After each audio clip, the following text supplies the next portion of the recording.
Kada Ace. session na here.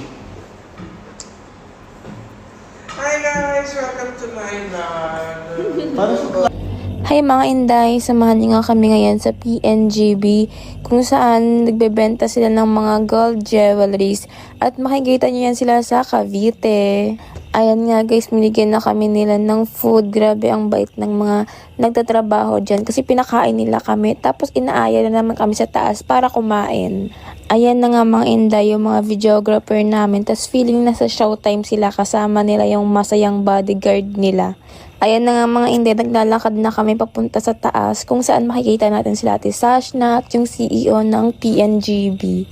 Ayan, kasama ko nga rin si Shalene dyan. Ayan, titingin na yan, o. Dalagang Pilipina, yeah. Ayan na nga guys, nasa table ko na kami at sila din pala yung kasama ko.